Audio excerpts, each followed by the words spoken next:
Unit number 4 में सबसे पहला टॉपिक है टीसीपी आईपी मॉडल, जिसके अंदर हम लोग जैसा कि ओएसआई मॉडल काम करता था वैसा ही यहाँ पे हम लोग का टीसीपी आईपी मॉडल भी काम करता है। अगर हम लोग यहाँ पे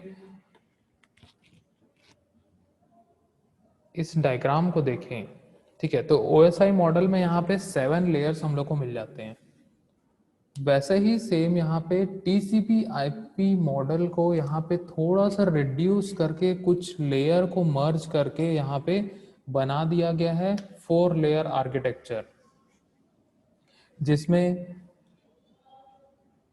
टीसीपी आईपी मॉडल में अगर हम लोग देखें तो application layer, transport layer, internet layer, network access layer, 4 यहाँ पे हम लोग को लेयर्स मिल जाते हैं। वहीं यहाँ पे ओएसआई मॉडल की बात करें तो यहाँ पे हम लोग को 7 लेयर्स मिलता है। Application layer, presentation layer, session layer, transport layer, network layer, data link layer और फिजिकल लेयर। ओके, तो यहाँ पे जो नीचे के 3 लेयर है, network layer, data link layer और फिजिकल लेयर, तीनों को मिला दिया गया है और उसको बोल दिया गया है नेटवर्क एक्सेस लेयर। तीनों का कॉम्बिनेशन है यहाँ पे network layer, data link layer, physical layer. ठीक है, तीनों का कॉम्बिनेशन है नेटवर्क एक्सेस लेयर।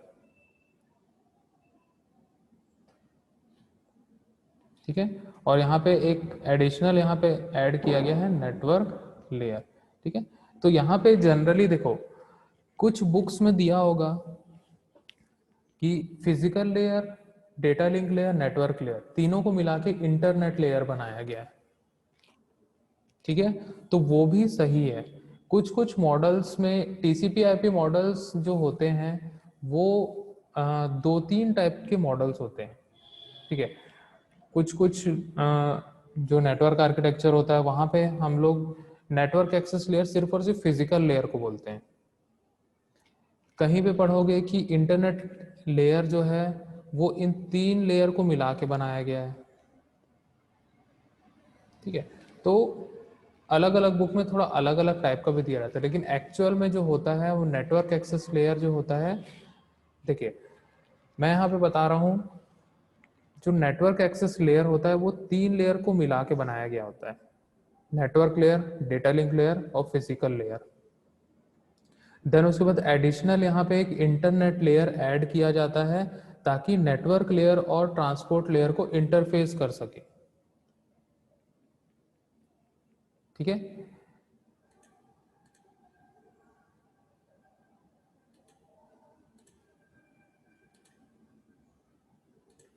ठीक है, नेटवर्क लेयर को और ट्रांसपोर्ट लेयर को इंटरफेस कर सके।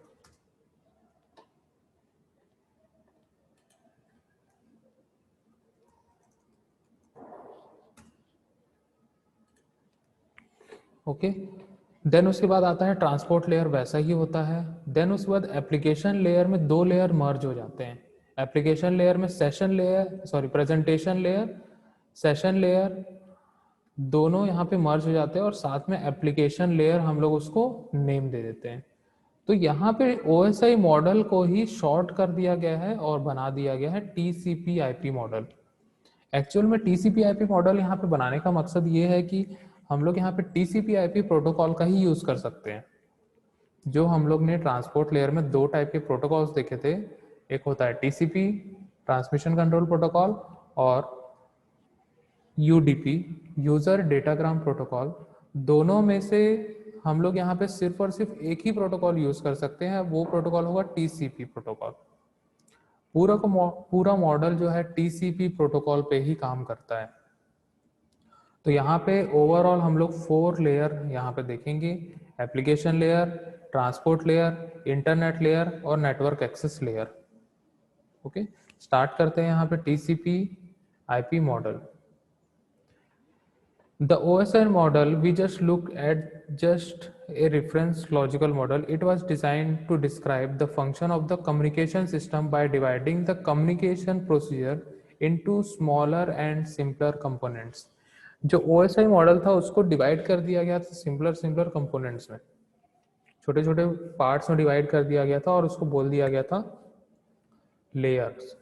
ठीक है, But when we talk about the TCP/IP model, it was designed and developed by the Department of Defense.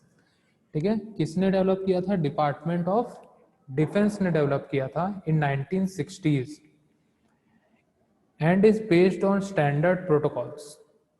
It stands for Transmission Control Protocol, Internet Protocol. The TCP/IP model is a concise version of the OSI model. It contains 4 layers, unlike 7 layers in the OSI model.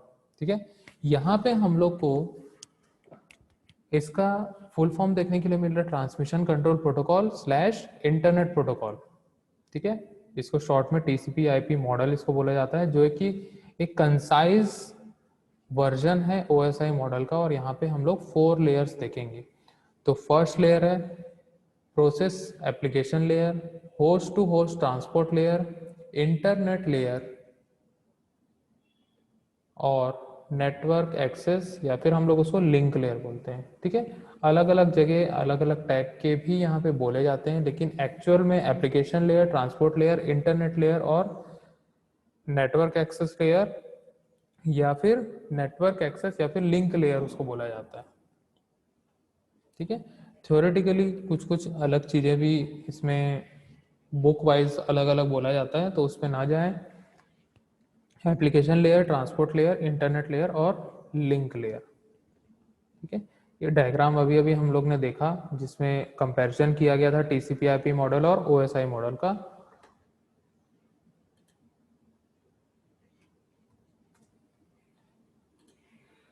आगे हम लोग चलते हैं यहाँ पे difference. ठीक है, difference between TCP/IP model and OSI model. ठीक है, पहले हम लोग यहाँ पे डिफरेंस देख लेते हैं, उसके बाद ये बहुत इम्पॉर्टेंट होता है PCA के एस्पेक्ट पे कि एग्जाम में हो सकता है कि 70% चांस होते हैं कि पूछा जाए. ठीक है, TCP/IP मॉडल और OSI मॉडल में डिफरेंस. ठीक है, 70 या 80% चांस होता है कि पूछा जाएगा. तो यहाँ पे सबसे पहले हम लोग डिफरेंस देखते हैं. सबसे पहला यहाँ पे कॉलम है TCP/IP, सेकंड कॉलम है OSI. सबसे फर्स्ट पॉइंट है यहाँ पे TCP refers to transmission control protocol, OSI refers to the open system interconnection. ठीक है, एब्रीवेशन इसका हम लोग जान लिए. TCP/IP has 4 layers, OSI has 7 layers. TCP/IP is more reliable, OSI is less reliable. अब यहाँ पे more reliable क्यों है? क्योंकि यहाँ पे प्योरली TCP/IP जो मॉडल है वो TCP कनेक्शन को यूज करता है, मतलब कनेक्शन ओरिएंटेड हम लोग को सर्विस यहाँ पे मिल जाती है. वहाँ पे OSI मॉडल अगर हम लोग यूज करते हैं तो हम लोग को वहाँ पे कनेक्शन ओरिएंटेड और कनेक्शन लेस सर्विस दोनों मिलती है. मतलब अकॉर्डिंग टू द सर्विस हम लोग वहाँ पे कोई भी दोनों में से एक प्रोटोकॉल का यूज कर सकते हैं. इसीलिए TCP/IP प्रोटोकॉल जो होता है वो हमेशा मोर रिलायबल होगा OSI मॉडल के. नेक्स्ट पॉइंट है TCP/IP does not have very strict boundaries.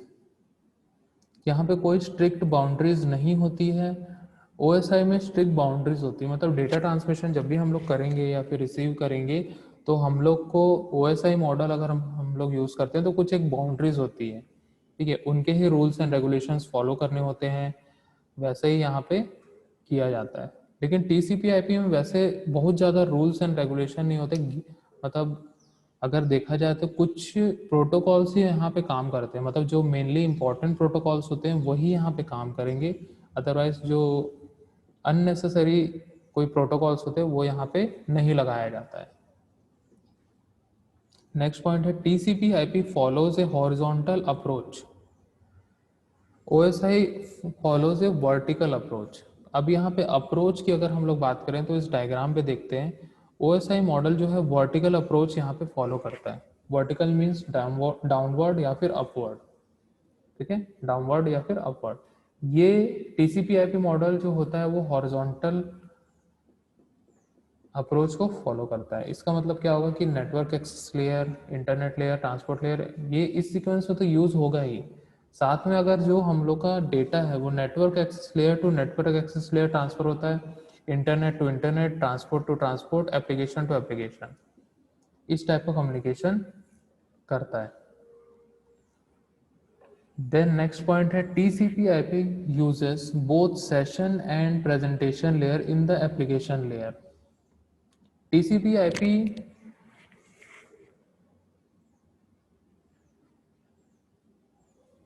Model जो है वो दोनों सेशन लेयर और प्रेजेंटेशन लेयर एप्लीकेशन लेयर पे ही यूज़ करता है। मीन्स एप्लीकेशन लेयर पे ही प्रेजेंटेशन और सेशन लेयर दोनों ही, अगर सेशन क्रिएट करना है, ठीक है, सेशन या फिर कनेक्शन इस्टेब्लिश करना है वो भी एप्लीकेशन लेयर पे होगा, ठीक है, डेटा को कैसे प्रेजेंट करना है वो भी एप्लीकेशन लेयर पे ही होगा। मतलब तीनों को मर्ज कर दिया गया है। वहीं OSI मॉडल में क्या होगा, सब के सब लेयर्स अलग अलग होंगे, सेशन लेयर्स अलग होंगे और प्रेजेंटेशन लेयर्स अलग अलग होंगे, ठीक है। नेक्स्ट पॉइंट है TCP/IP developed protocols then model, ठीक है। TCP/IP प्रोटोकॉल पहले आया था, बाद में इसका मॉडल बनाया गया, ठीक है। OSI में क्या होगा, OSI developed model then protocol, ठीक है। OSI ने क्या किया, पहले अपना मॉडल बनाया, उसके बाद उसमें प्रोटोकॉल्स को ऐड किया। लेकिन TCP/IP पहले प्रोटोकॉल बनाया देन मॉडल बना, ओके। इसीलिए TCP/IP मॉडल जो होता है सबसे ज़्यादा रिलायबल होता है। देन उसके बाद transport layer in TCP/IP does not provide assurance delivery of packets, ठीक है। ट्रांसपोर्ट लेयर जो होता है TCP/IP मॉडल का, वो एश्योर नहीं करता किसी भी पैकेट डिलीवरी का, ठीक है। इन OSI modal transport layer provides एश्योरेंट delivery of packets, ठीक है। OSI मॉडल जो होता है वो एश्योर करता है कि जो पैकेट हमने सेंड किया है वो 100% डिलीवर होगा, okay. TCP/IP model network layer only provides connectionless services, ठीक है। TCP/IP model network layer only provides connection oriented services, ठीक है। TCP/IP मॉडल हमेशा कनेक्शन ओरिएंटेड सर्विसेज ही प्रोवाइड करता है। Connectionless and connection oriented both services are provided by the network layer in OSI model, ठीक है। Network layer जो होगा OSI मॉडल का, वो कनेक्शन लेस और कनेक्शन ओरिएंटेड दोनों सर्विस प्रोवाइड करता है। नेक्स्ट पॉइंट है protocols cannot be replaced easily in TCP/IP model, ठीक है। इजीली रिप्लेस नहीं किया जा सकता कोई भी प्रोटोकॉल्स को, while in OSI model protocol are better covered and is very easy to replace with the change in technology, ठीक है। जैसे जैसे टेक्नोलॉजी चेंज होती है OSI मॉडल के प्रोटोकॉल्स भी हम लोग एनहेंस कर सकते हैं, साथ में हम लोग उसको चेंज या रिप्लेस भी कर सकते हैं, ओके। तो ये हमारे TCP और OSI मॉडल के डिफरेंस थे। यहाँ पे हम लोग रिकॉर्डिंग की बात करेंगे, सॉरी, हम लोग यहाँ पे बात करते हैं पूरे के पूरे लेयर्स की। The first layer is the process layer on behalf of the sender and network access layer on the behalf of the receiver during this article, ठीक है। सबसे फर्स्ट आता है यहाँ पे नेटवर्क एक्सेस लेयर, ठीक है। फर्स्ट है यहाँ पे network access layer. This layer correspond to the combination of data link layer and physical layer of the OSI model. It looks out for hardware addressing and protocol present in the layer, allows for the physical transmission of data,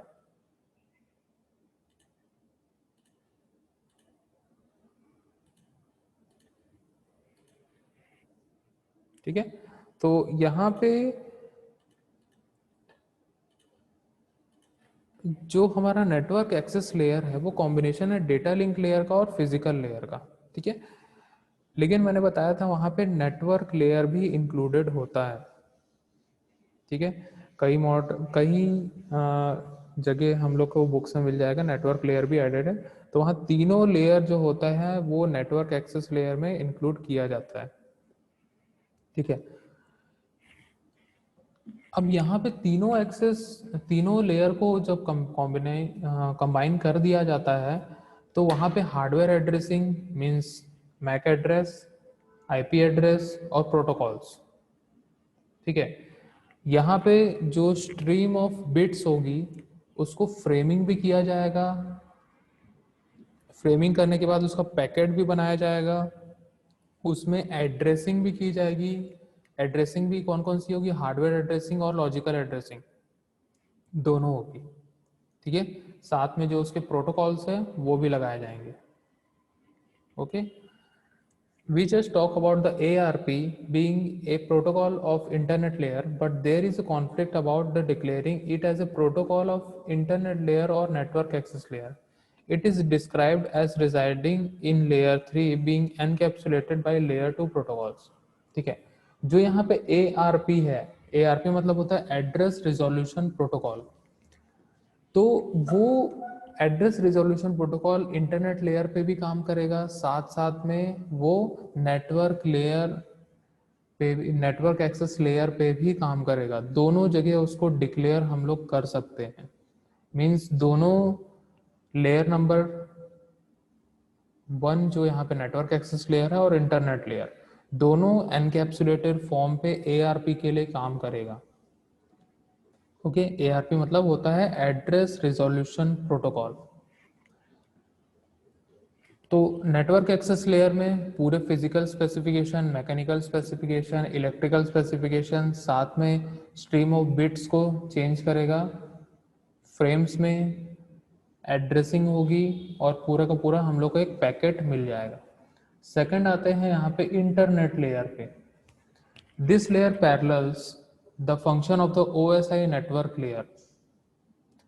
जो OSI model में network layer होता था उसी के parallelly ये work करता है, लेकिन यहाँ पे एडिशनल इसको ऐड किया गया है। It defines the protocol which is responsible for logical transmission of data over the entire network. The main protocol residing at this layer are IP, ICMP और ARP। अब यहाँ पे जो प्रोटोकॉल्स होंगे वो रिस्पॉन्सिबल होंगे लॉजिकल ट्रांसमिशन ऑफ डेटा के। मतलब जो लॉजिकल ट्रांसमिशन होगा, लाइक उसमें पैकेट में एड्रेसिंग करनी है, ठीक है, उसमें कौन से प्रोटोकॉल्स उसमें लगाने हैं, लाइक एड्रेस रिजोल्यूशन प्रोटोकॉल या फिर इंटरनेट कंट्रोल मैसेज प्रोटोकॉल। मतलब वो पैकेट को सक्सेसफुली डिलीवर करने के लिए कौन कौन से यहाँ पे मेन प्रोटोकॉल्स काम करते हैं वो हम लोग देखते हैं। IP सबसे पहला होता है IP stands for Internet Protocol, which is responsible for delivering packets from the source host to the destination host by looking at the IP addresses in the packet headers, ठीक है। IP एड्रेस रिस्पॉन्सिबल होता है किसी भी packet deliver करने के लिए source host to destination host, ठीक है। जब भी सोर्स से हम लोग एक पैकेट जनरेट करते हैं तो उसके हेडर पे हम लोग IP एड्रेस को लगाते हैं। हम लोग किसको लगाते हैं, IP एड्रेस को लगाते हैं। वहाँ पे सोर्स का IP एड्रेस और डेस्टिनेशन का IP एड्रेस दोनों ही अवेलेबल होते हैं उसके हेडर पे। जो हम लोग पैकेट हेडर लगाएंगे उसके हेडर पे सोर्स का IP एड्रेस और डेस्टिनेशन का IP एड्रेस दोनों का दोनों अवेलेबल होगा। IP जो होते हैं वो 2 वर्जन्स में डिवाइड किए गए हैं, IP वर्जन 4 और IP version 6। IPv4 is the one of the most of the websites are using currently, but the IPv4 is growing as the number of IPv4 addresses are limited in number when compared to the number of users, ठीक है। तो IPv4 जो होता है वो number of host उसके अंदर होते हैं वो काफ़ी कम होते हैं। मतलब 255 होस्ट ही वहाँ पे सिंगल ऑक्टेट में हम लोग बना सकते हैं। वही अगर हम लोग देखा जाए IPv4 में हम लोग वहाँ पे नंबर ऑफ यूज़र्स जो होते हैं वो बहुत काफ़ी हद तक बढ़ा सकते हैं। तो IPv4 आज के ज़माने में सबसे ज़्यादा यूज़ किया जाने वाला IP एड्रेस होता है। IPv4 ही मैक्सिमम 90% जगहों पे IPv4 को ही रिफ़र किया जाता है, और अगर यूज़र्स वहाँ बढ़ जाते हैं तो IPv6 एड्रेस भी दिया जाता है, वैसे आज के डेट में जो भी नेटवर्क प्रोवाइडर्स होते हैं वो IPv4 IPv6 दोनों एक साथ देते हैं, ताकि अगर यूजर्स बढ़ जाते हैं तो IPv6 में स्विच हो जाए ऑटोमेटिक, या फिर IPv4 तो है ही उसके पास। तो IP एड्रेस जो होता है वो पैकेट के हेडर पे लगाया जाता है, सोर्स का और डेस्टिनेशन का। नेक्स्ट आता है यहाँ पे ICMP। ICMP stands for Internet Control Message Protocol. It is encapsulated within IP datagrams and is responsible for providing host with information about network problems.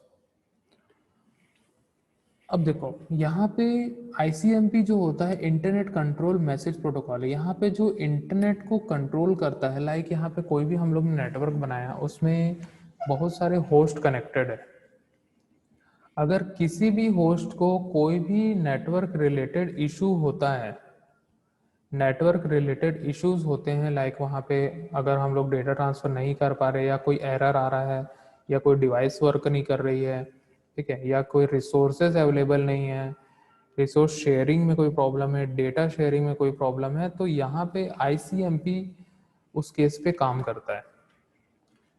Internet control message protocol जो होता है वो devices पे लगाए जाते हैं, जो भी हमारा स्विच है, रूटर है, उसमें कॉन्फ़िगर किया जाता है, और वहाँ से हम लोग को जो होस्ट है या फिर जो नेटवर्क एडमिन है उसके थ्रू वो मैसेजेस कंट्रोल होते हैं, और वहाँ से जो भी हमारी प्रॉब्लम है वो रिजॉल्व होती है। तो इस प्रकार से ICMP वहाँ पे काम करता है। थर्ड प्रोटोकॉल है ARP। ARP stands for Address Resolution Protocol. Its job is to find the hardware address of a host from a known IP address. ARP has several types: reverse ARP, proxy ARP, gratuitous ARP, and inverse ARP. ARP का full form होता है address resolution protocol. इसका काम ये है कि अगर हमें IP एड्रेस पता होगा तो हम लोग उसका हार्डवेयर एड्रेस को भी वहाँ से रिजॉल्व कर सकते हैं, ठीक है। लाइक अगर हम लोग मान के चलो जैसे कोई भी सोशल क्राइम होता है, या फिर कोई फेसबुक हैक हो गया, गूगल हैक हो गया, या फिर जीमेल हैक हो गया, ठीक है, कोई भी बैंक अकाउंट हैक हो गया, तो उसको कैसे पता किया जाता है? जब भी इस टाइप की कोई भी एक्टिविटी होती है तो उसके पीछे कोई ना कोई नेटवर्क होगा। बिना नेटवर्क के कोई भी हैकिंग प्रोसेस नहीं की जा सकती है। तो जब अगर नेटवर्क कनेक्ट होगा, तो नेटवर्क जब भी कनेक्ट होगा तो उसका एक IP एड्रेस होगा। IP एड्रेस अगर हमें पता होगा तो उस IP एड्रेस से कौन से डिवाइस से हम लोग एक्सेस कर रहे हैं उस नेटवर्क को, वो हम लोग को पता लग पाएगा। अगर कुछ इस टाइप की एक्टिविटी होती है तो कौन किस लोकेशन पे बैठ के किस हार्डवेयर को यूज करके वो एक्टिविटी कर रहा है, वो सारा चीज पता चल जाता है। ओके, तो यहाँ पे काम करता है एड्रेस रिजोल्यूशन प्रोटोकॉल, ठीक है। कभी कभी हम लोग सोचते होंगे कि जैसे कि हम लोग मोबाइल फ़ोन में वेबसाइट खोले तो वहाँ पे मोबाइल वर्जन आ गया। जैसे हम लोग फ्लिपकार्ट खोलते हैं तो वहाँ पे जो हम लोग को दिखता है मोबाइल में, उसी के अकॉर्डिंग ही साइज आता है। वहाँ पे m.flipkart.com इस टाइप को खुले रहेगा, ठीक है। या फिर कुछ कुछ वेबसाइट में हम लोग देखते हैं m डॉट करके लिखा होता है। ओके, तो वहाँ पे ARP जो होता है एड्रेस रिजोल्यूशन प्रोटोकॉल, वो उस IP एड्रेस को ट्रेस करता है, उसके हार्डवेयर के बारे में पता करता है, और उस हार्डवेयर के अकॉर्डिंग ही उस वेबसाइट को या फिर उस जो भी डेटा वहाँ पे हम लोग को कम्युनिकेट करना है या फिर शो करना है, वो सारे डेटा जो है एड्रेस रिजोल्यूशन प्रोटोकॉल के अकॉर्डिंग ही वहाँ पे डिस्प्ले किए जाते हैं। तो एड्रेस रिजोल्यूशन प्रोटोकॉल जो होता है वो हार्डवेयर एड्रेस को सर्च करेगा, और वहाँ पे हम लोग का जो डेटा है वो उसी के अकॉर्डिंग, हार्डवेयर के अकॉर्डिंग डिस्प्ले करेगा। तो यहाँ पे 4 टाइप्स के होते हैं, reverse ARP, proxy ARP, gratuitous ARP and inverse ARP।